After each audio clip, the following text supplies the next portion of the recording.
Hi guys, आप सभी को माय यूट्यूब चैनल द्वार एकेडमी में स्वागत है। आज मैं आप सभी के बीच में इसके आगे की वीडियोज यानी कि भाग 3 लाया हूँ, भाग 4 लाया हूँ सॉरी। इसके पहले जो अब देखिए, मैंने इसके पहले आप लोगों को लाइव प्रोसेस में यानी कि जो जैव प्रक्रम है, क्या है जैव प्रक्रम, ठीक।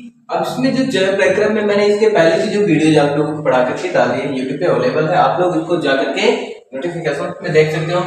अब ये जो क्वेश्चन है उसके आगे की बात करते हैं ना। तो इससे पहले हमने तो आप लोगों को ये पढ़ाया था कि जो लिविंग्स होते हैं दो तरह से न्यूट्रिशन लेते हैं, एक तो परपोषी होते हैं, दूसरा की स्वपोषी होते हैं, ठीक। अब देखिए स्वपोषी और परपोषी, लेकिन पहले इस दुनिया में क्या होते हैं कि स्वपोषी आते हैं, और जो स्वपोषी आते हैं तो स्वपोषी में क्या था खास बात की उनमें एक गजब का इवोल्यूशन होता है, उद्विकास होती है, जिसको हम लोग कहते हैं क्लोरोप्लास्ट। उनके अंदर क्लोरोप्लास्ट आ जाते हैं, पत्तियों में लेप में आती हैं, तो जिसकी वजह से वो फोटोसिंथेसिस क्रिया करके अपना न्यूट्रिशन ठीक बनाने में उनका बहुत बढ़िया अहम योगदान हो गया, ठीक। तो आगे हम चलते हैं कि होता क्या है कि जैसे जो ऑटोट्रॉफिक, ठीक, ऑटोट्रॉफिक न्यूट्रिशन, ठीक, जो ऑटोट्रॉफिक न्यूट्रिशन लेने वाले एनिमल होते हैं ना, ठीक, सॉरी लिविंग्स होते हैं। देखिए ये जो ऑटोट्रॉफिक न्यूट्रिशन यानी कि स्वपोषी क्या होते हैं, स्वपोषी। अब जो स्वपोषी पोषण करने वाले एनिमल होते हैं, सॉरी प्लांट होते हैं, तो उनमें क्या होता है कि भाई स्वपोषण करने के लिए उनके अंदर तो किसका, ठीक, फूड का फॉर्मेशन होना जरूरी है। किसका होना जरूरी है? फूड का फॉर्मेशन होना जरूरी है।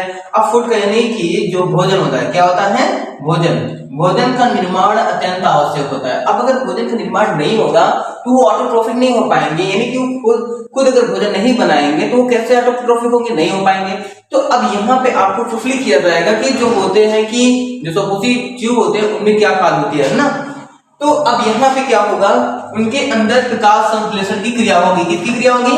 प्रकाश संश्लेषण की क्रिया होती है। अब देखिए यहाँ पे जो प्रकाश संश्लेषण का कार्यस्थल है, लाइव प्रोसेस में एक हेडिंग है, जो लाइव प्रोसेस का पहला पार्ट यानी न्यूट्रिशन है। न्यूट्रिशन में आपका जो पार्ट है यानी कि प्रकाश संश्लेषण का कार्यस्थल, आप लोग इसे देख कर यानी कि आप लोग किताबों में भी कहीं पे भी जाएंगे देखेंगे तो आपको ये हेडिंग मिल जाएगा उसमें, ठीक। इसको कह रहे हैं सीट ऑफ फोटोसिंथेसिस। सीट माने क्या होता है कि कार्यस्थल कहां पे हो रहा है, इसका जो बैठने की स्थान है, ठीक। ऑफ फोटोसिंथेसिस यानी कि प्रकाश संश्लेषण में इंडिकेट कर रहा है। अब देखते हैं प्रकाश संश्लेषण की क्रिया। अब ये देखिए कि कह रहा है कि जो प्रकाश संश्लेषण है फोटोसिंथेसिस की क्रिया है, ठीक, पत्तियों के हरित लवक में, इसमें जो पत्ती होती है ना, जो लीफ होती है, मान ले रहे हैं यहाँ पे एक रफली लीफ बना रहा हूं, बहुत अच्छा नहीं, तो यहाँ पे देख सकते हैं, ठीक। अब ये जो लीफ है, ठीक, क्या है लीफ है। अब इस लीफ में, ठीक, इन लीफ में आप लोग इनका अगर टीएस काट कर देखोगे, क्या काट कर देखेंगे, टीएस काट कर देखेंगे तो कुछ इसके स्ट्रक्चर दिखती हैं, ठीक, क्या होती हैं, कुछ इसकी स्ट्रक्चर इस तरह से दिख जाती हैं। यहाँ पे ऐसे होंगे, यहाँ पे सेल्स होंगी, ठीक। इन्हीं सेल्स में क्या होती हैं, छोटे छोटे क्या होंगे, हरित लवक पाए जाते हैं। क्या होते हैं? हरित लवक, ठीक। अब जो ये हरित लवक है, क्या है? हरित लवक है। इसी में फोटोसिंथेसिस क्रिया होना है। इसी में क्या होना है? फोटोसिंथेसिस यानी कि प्रकाश संश्लेषण। क्या होगा? प्रकाश संश्लेषण, ठीक, यानी कि फोटोसिंथेसिस, ठीक, क्या होगा? फोटोसिंथेसिस होगा, ठीक। अब देखिए जो फोटोसिंथेसिस की क्रिया है यानी कि प्रकाश संश्लेषण है, ये क्रिया कहां हो रही है? हरित लवक में हो रही है। कहां हो रही है? हरित लवक में। वो भी कहां? पत्तियों में। हरित लवक हरे रंग का कोशिकांग है। यहाँ पे एक खास बात सुनने को मिल रही है। क्या हो रहा है? एक खास बात सुनने को मिल रहा है, क्या कि जो ये कोशिकांग है, क्या है? कोशिकांग, ठीक। हरित लवक क्या है? हरित लवक एक कोशिकांग है। हरित लवक क्या है? एक कोशिकांग है। इस कॉन्सेप्ट को अपने माइंड में रखिएगा। हरित लवक एक कोशिकांग है जो कि हरे रंग का, क्या हरे रंग का होता है। अब ये जो हरे रंग का है किसकी वजह से है? इसका भी अपना खुद मर्जी नहीं है। ये हरित लवक कैसा है? हरे रंग का है। ये हरा रंग है क्लोरोफिल की वजह से है। किसकी वजह से है? क्लोरोफिल। इनको क्या कहते हैं? पर्णहरिम। क्या होता है? पर्णहरिम। ठीक, अब ये जो पर्णहरिण है ये क्या है, एक पिगमेंट है। जो पर्णहरिण क्या है, एक पिगमेंट है। क्या है, पिगमेंट। ठीक, अब ये जो पिगमेंट यानी कि वर्णक, इसको हिंदी में क्या कहेंगे, वर्णक। ठीक, इस बात को आप लोग जानते रहिएगा, यहाँ पे आपको डिटेल्स में समझना है। हरित लवक, ठीक, हरित लवक हरा क्यों है, हरित लवक हरा इसलिए है क्योंकि इसके अंदर क्या है, पर्णहरिण है। पर्णहरिण, ठीक, एक वर्णक है। पर्णहरिण क्या है, एक वर्णक है। अब ये क्या है, ये एक कोशिकांग है जो कोशिका के अंदर स्थित है। किसके अंदर स्थित है, कोशिका के अंदर स्थित है। ये क्या है, यह पत्ती के मीसोपाइल यानी कि पर्ण मध्यस्थक में सक्रिय होता है। मतलब कि जो पत्ती होती है, क्या होती है, जो पत्ती होती है, पत्ती में एक पर्ण मध्योतक यानी कि पर्ण। अब यहाँ फिर करण, पर्ण, पर्ण माने होता है पत्ती। पर्ण मतलब क्या होता है, पत्ती। मध्यो, मध्यो का मतलब होता है मध्य में। मध्यो का मतलब होता है मध्य में, और ओतक यो लास्ट में लगा है यानी कि पर्ण मध्योतक। जरा शब्द को बढ़िया समझिए, पर्ण मध्योतक यानी उतक। क्या होगा, उतक। ठीक, पत्ती के मध्य में उतक यानी कि जो पत्ती के मध्य में उतक रहती है, पत्ती के मध्य में जो उतक रहती है उसी को कहा जाता है पर्ण मध्योतक। ठीक, अब उसमें जो हरित लवक है, उसमें जो हरित लवक है वो एक्टिव है। वो क्या है, एक्टिव है। ठीक, अब इस बात को आप लोग बढ़िया से समझ गए होंगे।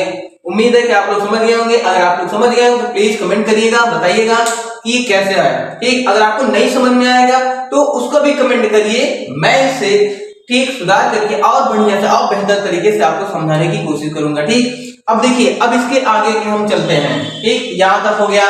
ठीक, इसके हम आगे चलते हैं। अब इसके आगे की जो हेडिंग होगी, ये हेडिंग तो आपका पूरा खत्म हो गया, और इसके आगे की जो हेडिंग होगी वो है पत्ती की बाह्य संरचना। किसकी, एक पत्ती की एक बाह्य एक संरचना। एक, अब इस पे हम चर्चा करेंगे। ठीक, यानी कि एक्सटर्नल, ठीक, एक्सटर्नल स्ट्रक्चर ऑफ लीफ। ठीक, एक्सटर्नल स्ट्रक्चर ऑफ लीफ। अब देखिए, यानी कि पत्ती की बाह्य संरचना की बात करें। ठीक, इसकी बात करें, पत्ती की बाह्य संरचना की बात करें ना,